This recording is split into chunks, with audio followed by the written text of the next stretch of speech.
Thank you, everyone. I think you'll all agree this has been a magnificent lawyers' convention, but there remains one very important piece of unfinished business that we need to conduct today, and that is to pay tribute to Eugene Meyer, who has been the president of the Federalist Society for the last 40 years.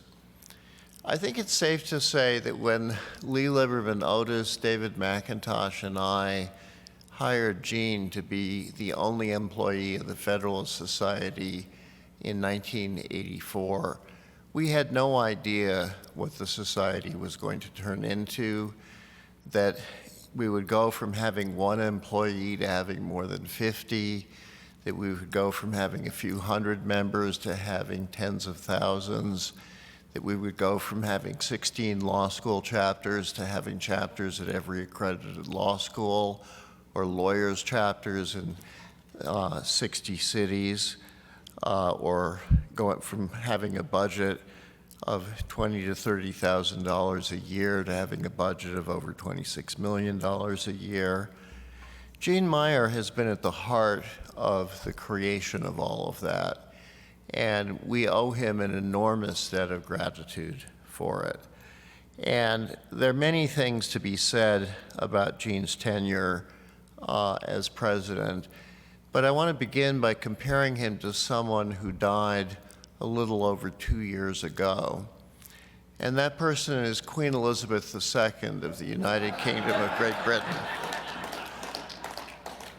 Queen Elizabeth II reigned as Queen of the United Kingdom for 70 years and 211 days. And it was a remarkable reign. And one of the remarkable things about her reign as Queen of the United Kingdom was that in 70 years and 211 days, she never put her foot the wrong way. She never made a mistake. She never said something political that was inappropriate. She was an example, a symbol of the nationhood and of the unity of the British people. And she never stepped wrong. And she was at the center of world public opinion and media scrutiny, and she could easily have made a small mistake, and it could easily have erupted into a mini scandal. Similarly, Gene has been president of the Federalist Society for 40 years during a period of time in which judicial nominations are bitterly contested. Fierce elections have been fought. The nation is divided on partisan lines in a way that it never has been before. And yet for 40 years, none of you have ever read a story about a scandal over something that Gene said or failed to say or something that he did. And this is truly extraordinary. This doesn't often happen. And in saying this, I should note that Gene has been here in Washington, D.C., at the center of power of the national government, where enormous political power and enormous financial power are concentrated. And yet he has, for 40 years, run the society quietly, meekly, anonymously, and without any kind of public misstep of any kind. And in particular, he has avoided all of what the great medieval scholars identified as the 7 deadly sins.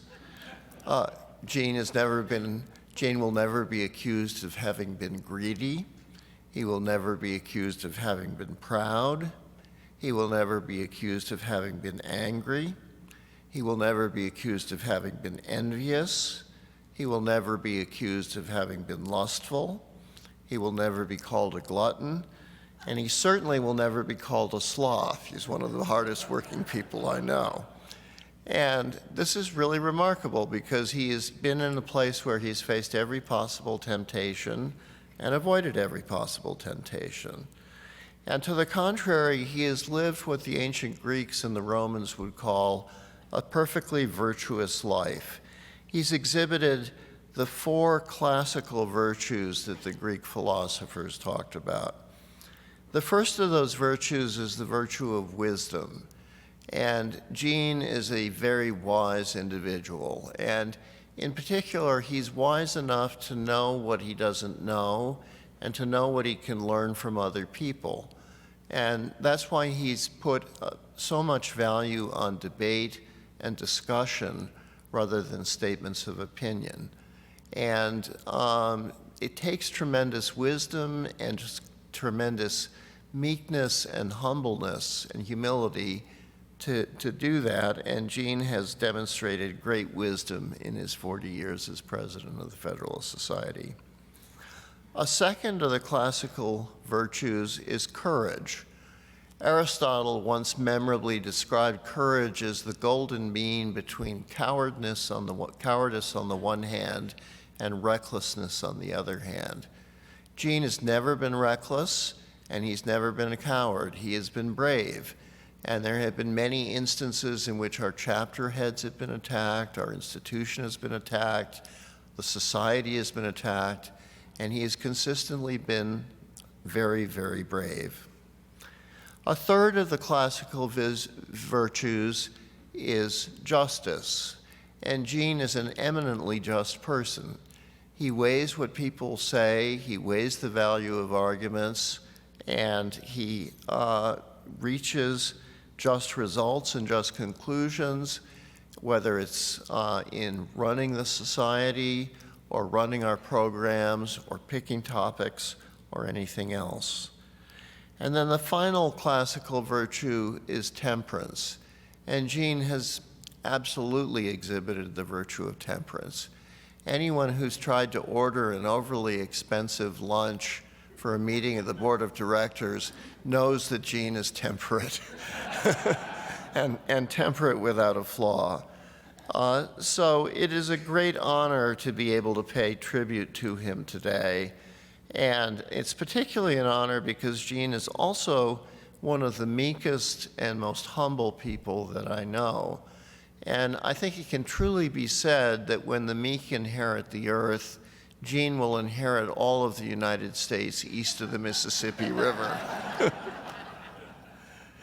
So I want to just close by quoting something that Gene recently wrote that very nicely describes some of the challenges we face today and that shows Gene's mind focused on those challenges and that stands as a challenge to his successor, who I very much doubt will reign for 40 years or 70 years or anything of the kind.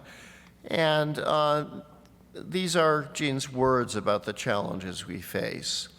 He said recently, quote, "Today we face a major challenge to our civilization. Many question whether we have a good constitution and a good country. Some of the attacks strike at the root of our civilization, going so far as to attack the idea of reason as a Western means for perpetrating our wicked society. But in practice, we also see the beginnings of some serious resistance, including rethinking by some on the left. When people are rethinking their basic philosophy, it's a time of opportunity.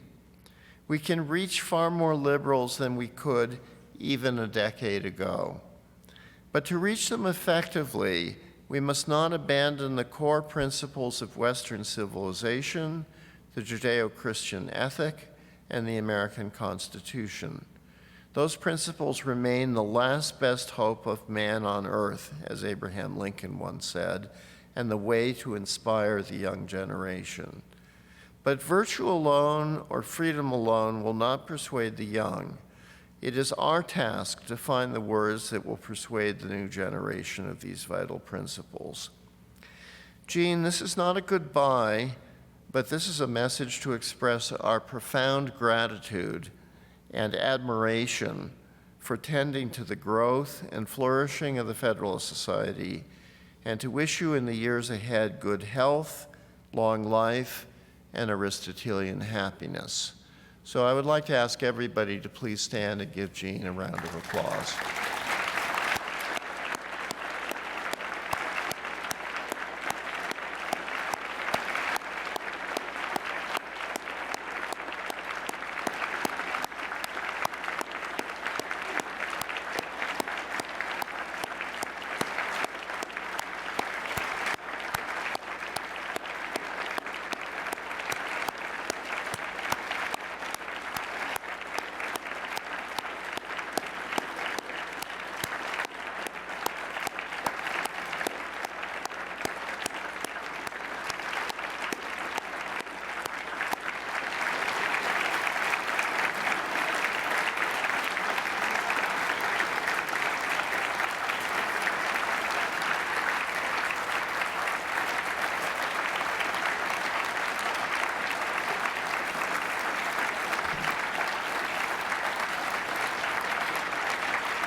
So thank you very much for that. And it's now my privilege to introduce a video tribute which the Federalist Society has prepared to Gene.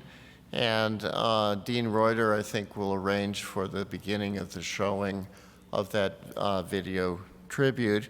After the video tribute, we will hear some remarks about Gene from Chris DeMuth and Richard Epstein, whom I will introduce. So let's begin with the video. Okay, let's go to the video. Okay. Eugene Meyer, I've known now since the first meeting of the Federalist Society, and he is, I think, the Ed Sullivan of the legal profession. He has profound influence, he stays on the stage forever, and he always manages to add a contribution without hogging the limelight. Good evening, I'm Eugene Meyer, I'm Executive Director of the Society. We believe very much in the importance of debate and discussion, that this is how people learn, it's how people develop better policy. I would say what we have done is create a debate. The discussion of ideas in serious civil discourse can matter. Gene, in every way, has never demanded anything of anyone, but he, through his strength of character, has commanded the kind of following that he deserves, and he's never asked for any kind of credit, which says a lot about his selflessness in his leadership in the conservative movement through the years. Gene is not a lawyer, but he is an international chess master, which may explain why he is always several moves ahead of everyone else. Well, I just want you to thank and express our collective appreciation on behalf of everyone connected with the Federalist Society for everything that Gene Meyer has done and is doing for the Federalist Society, making what it is today. Thank you, Gene.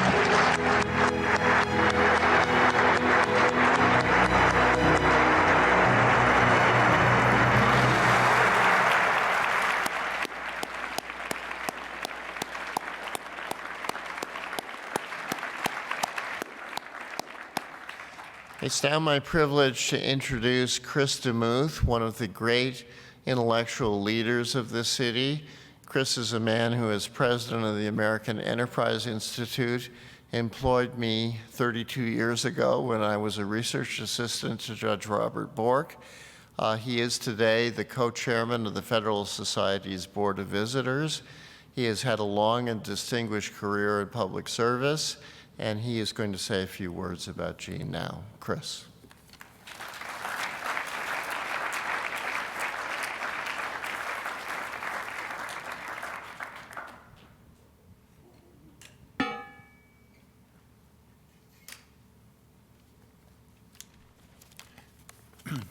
At the Federalist Society convention, we all wear name tags, many of them with an array of ribbons: Speaker, Leadership, Madison Club Plus, Board of Visitors, Board of Directors.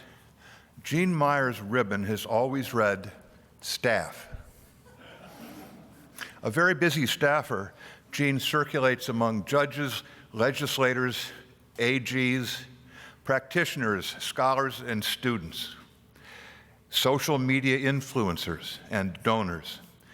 He is making introductions, listening to complaints, solving problems, quietly taking the measure of eminent jurists and aspiring 2Ls, arguing, and he is keeping everyone on mission, the FedSoc mission, earnestly conversing, arguing, learning from one another about politics, philosophy, the doctrinal intricacies of last week's big court decisions, all for the purpose, and by our own example, of protecting and promoting the rule of law and our constitutional institutions.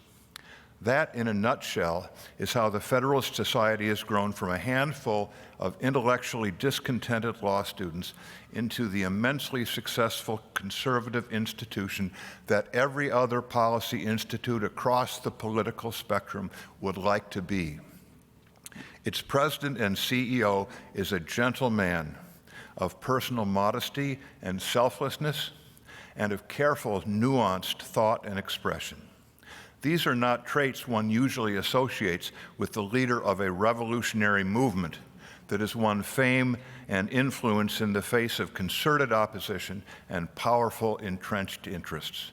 But now that Gene is relinquishing the corner office, it can be told that those traits have actually been the secret of our success.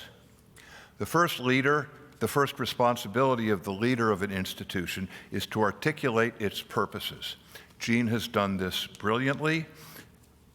His personal character has been perfect for insisting on the importance of reasoned argument and the competition of ideas in the face of many efforts to establish jurisprudential monopolies. The Federalist Society placed all of its chips on the proposition that open, structured debate would lead ineluctably to revived appreciation of Madisonian precepts and judicial fidelity to the written Constitution. That we have succeeded in this manner has baffled many enemies and is the harbinger of our continued success. But intellectual leadership is not enough.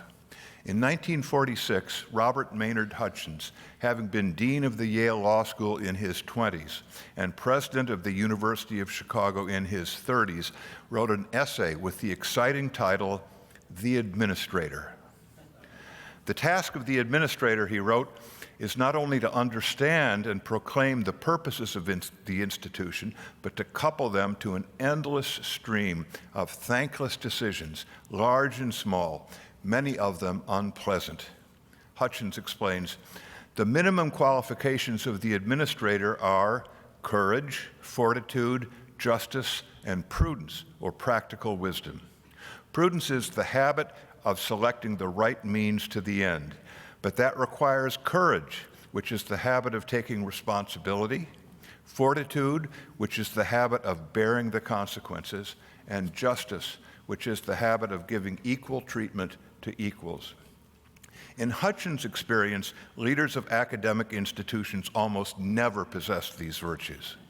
It was so much more pleasant to be a mere office holder, avoiding hard decisions, coveting popularity, bearing oneself in routine, but leaving the course of an institution to the enthusiasms of professors or students or the momentum of large endowments or bureaucracies was a sure prescription for mediocrity. Gene Meyer has never once shirked these duties in his 42 years at the FedSoc helm. He has understood that building and sustaining an institution is very hard and very risky. One cannot simply triangulate the forces in play around a decision. You have to say no to friends and colleagues every day of the week.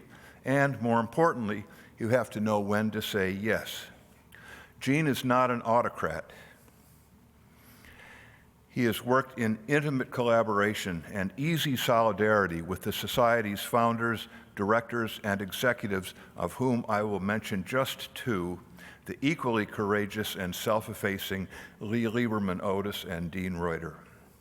But the issues that get to the top tend to be difficult ones, clouded with uncertainty. Strong arguments are available on all sides. Speaking for the members of the Board of Visitors, I can say, first and foremost, Gene always puts the interests of the institution first. I can also say that his office mates regard him as a man of exceptional generosity who routinely puts their interests ahead of his own. Visitors to the University of Cambridge are often astonished in the magnificence of the lawns in the college courthouses. The groundskeeper of one of the oldest colleges once explained how this was done. On Monday, you mow, trim, and weed. Tuesday, you roll the ground. Wednesday, you seed. Thursday, you fertilize. And Friday, you water. And then you do the same thing the next week and the next for 1,000 years. And you end up with this. So with the Federalist Society. You seed, fertilize, and prune, hire and fire, explain, encourage, and defend. Expand this program and phase down that one. Counsel with donors and professors and judges and students, argue great issues, and write workaday letters. Tweak the website, pay the bills, and you do that every day. week after week for 42 years, and you end up with this. Thank you, Gene.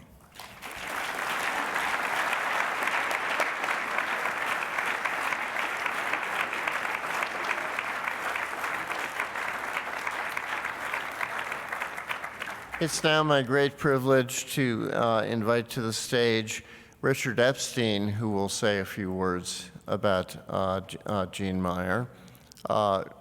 Richard was the first person to speak to the Yale chapter of the Federalist Society in 1982, and I will never forget his speech. He came to Yale as a 39-year-old law professor to defend the correctness of Lochner against New York.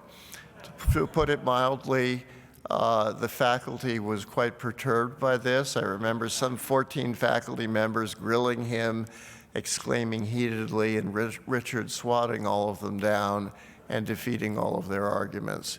Richard has been with us from the very beginning, and we're very happy to have him with us now to say a few words about Gene Meyer. Thank you, Richard.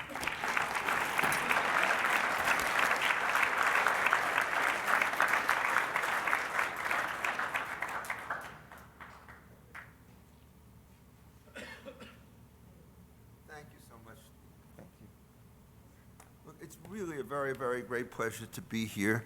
I'll close the notes from somebody else if I can, and I'll take out my own notes, which exist nowhere. What I want to say at the start of this speech is it turns out I've already been preempted by a video, no less. I had prepared remarks to explain why our good friend Gene Meyer was the Ed Sullivan of this business. And now I have to do it in somewhat more elaborate and extended terms, because everybody here essentially has done the right thing in the wrong way. What it is we praise Gene's virtues, but we never explain his method. And it seems to me to understand his greatness, one has to do not only what everybody else has done, but to sort of lay bare his shrewdness. I will start with the first point, having to do with a mission statement. And there is a great dispute amongst members of the Federalist Society as to whether this is a group of conservative and libertarian students, or whether it's a group of libertarian and conservative students. And this itself is a terrible discussion to have, because what it does is it indicates that there are many deep differences amongst us, and yet still how we manage to remain a member of the same society. And this debate covers every range of issues, of which I think at the time that the society was first formed, was most concerned about the question of how much we believed in textualism and originalism as a mode of constitutional interpretation. And there were some of us who kind of looked at it and said it's a useful place to start. But what happens is you have to have much more of a natural law background to the particular subject so that the text had to be informed with the context. And there were others who said it was much more self-sufficient. And I can remember in 1984, I had this unintended debate with Nino Scalia in which we went into exactly that particular difference on the matter of judicial constraint, judicial activism and judicial restraint, which was part of it. So when Gene picks his title, he does it in an extremely clever way. You got to get the libertarians in, regrettably, and you also have to have the conservatives, regrettably. So what you do is you give yourself a title in which you allow both people to coexist underneath the banner, but it's also in order to have an organization which includes, you have to have an organization that excludes. Otherwise, it turns out you're compulsively false. I mean, basically, you're formless. And so you have to look at all the guys who are not there and think back to the fact that this was, in fact, the Reagan years in which the constitutional and intellectual revolution was starting to take place more generally. And you had to find out a way to make sure that the modern intellectual left was not part of the party that we were dealing with. If you bring everybody inside the tent, you don't have a tent and you don't have a definition.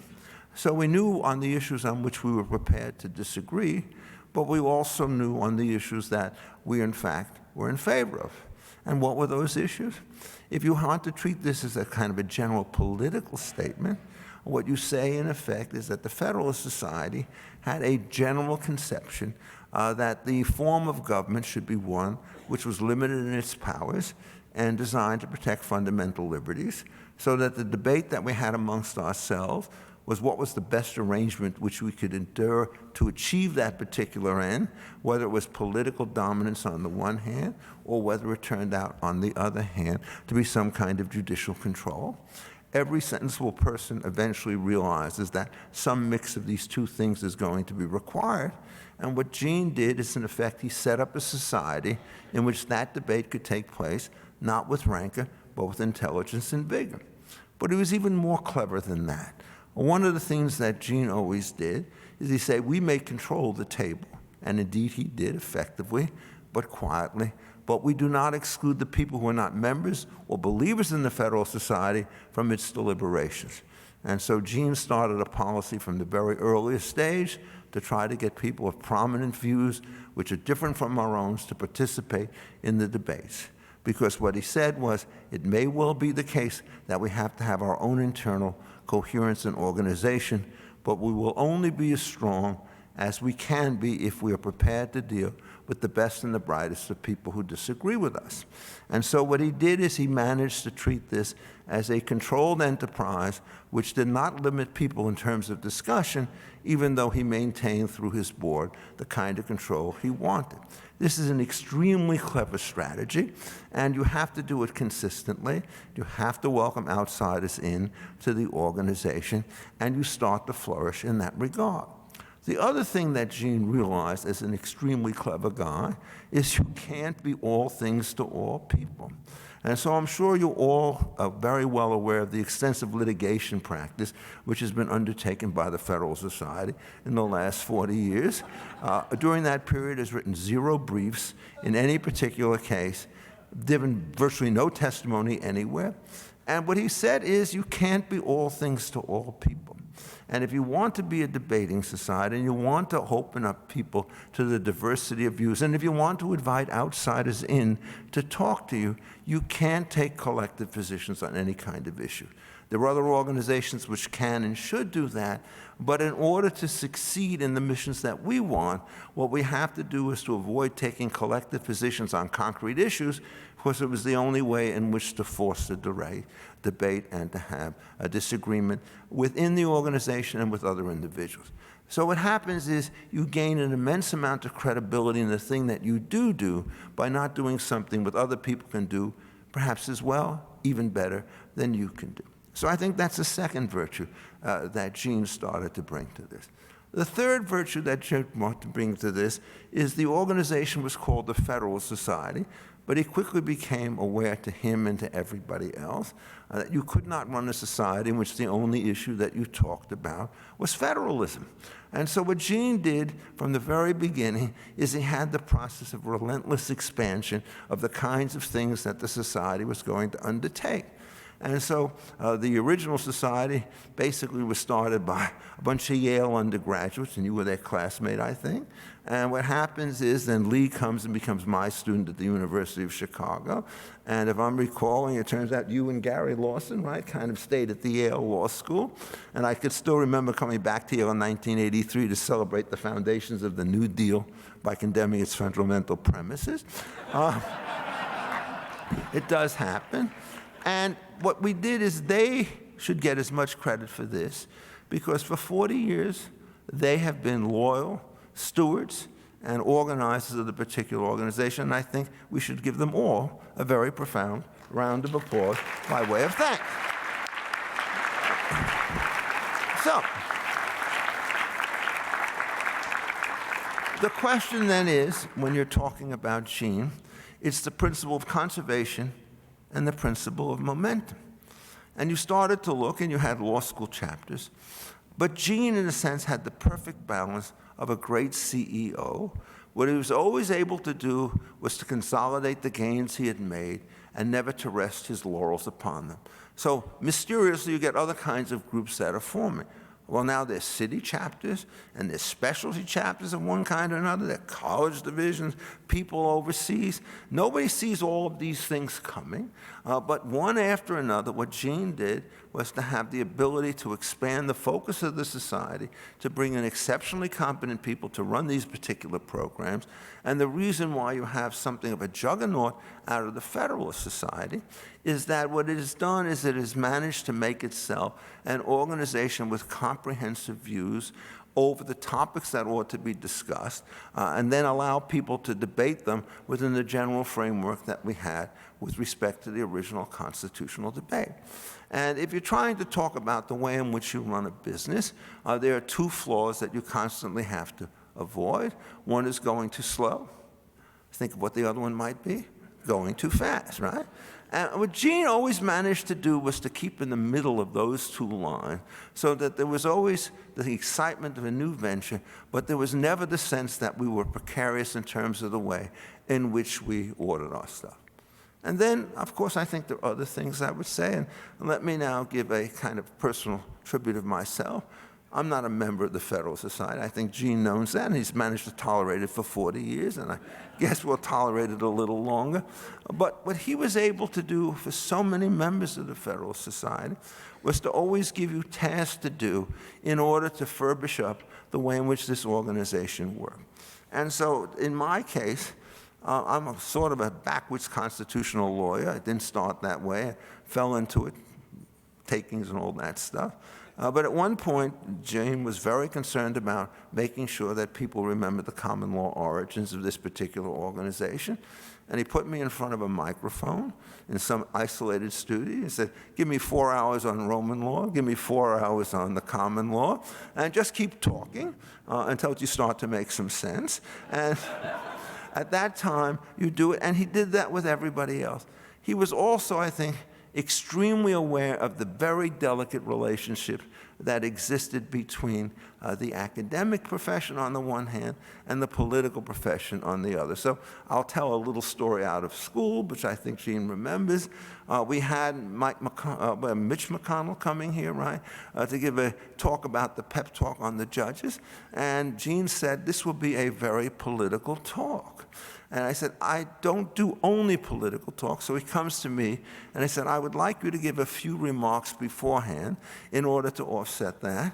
And so what I did is I gave a speech about the importance of Roman law in the training of people who, in fact, will go to serve on the courts and so forth, and that the basic mission of the Federalist Society is to provide able young people for clerks and able young people for judgeships and everything else, so that he doesn't have to fill the list of people he's going to put forward. We will try to help supply them. But we do it only through indirection.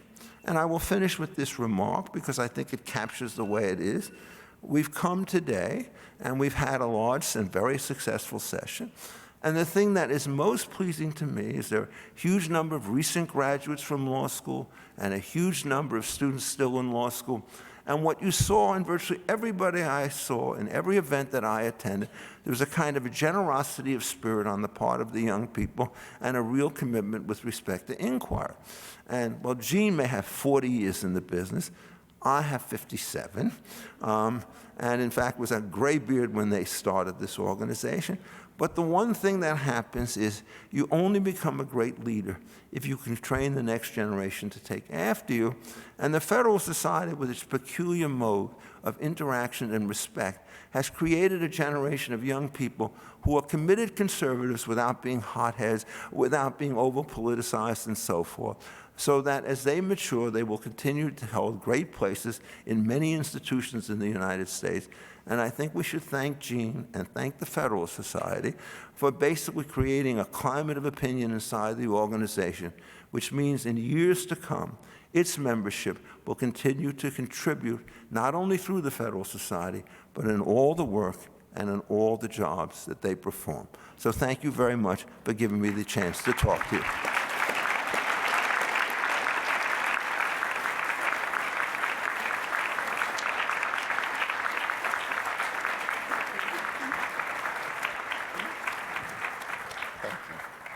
I can't even sit down. I can't see any of you. I would like to now ask Gene to come up to the podium to receive a bust of James Madison and a plaque to recognize that he has not only caused us to pursue a golden mean, but he has also caused us to pursue excellence in every respect. And in thanks for that and for 40 years of service, Gene, let me present you with a bust of James Madison and a plaque of commemoration. And if Gene wants to say a few words now, he is welcome.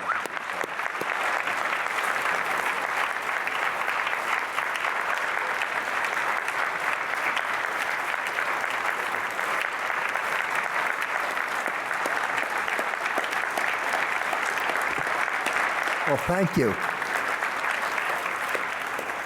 Thank you. This is a little bit overwhelming, I will admit. I want to thank Steve and Richard and Chris for their incredibly generous remarks. I will say unfortunately, my son is not here. He would be, but he's long had this battle with Lyme disease, so he's not able to be. Thank you for that. I do want to say one thing, which was touched on a little bit by Richard at the end.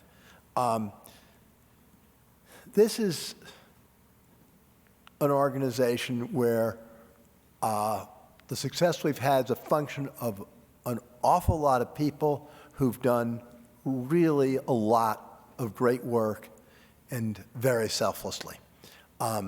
It is, obviously gratifying to have some of the things that were just said about me said, but it's the way in which these things work, the way in which worthwhile things are done, does involve having a lot of people working on it together, not only the leadership, which is very, very important, but also the people we've had all around the country, the lawyers, the students who have been very, very committed. And I'm certainly extremely grateful to all of them. I really appreciate this very much. And I definitely would emphasize specifically the other thing that Richard said about the lawyers and the young lawyers and the students here. They're the ones who are going to carry much of this on, and which is just wonderful. And I do thank once again all three of you and all of you here. Thank you very much.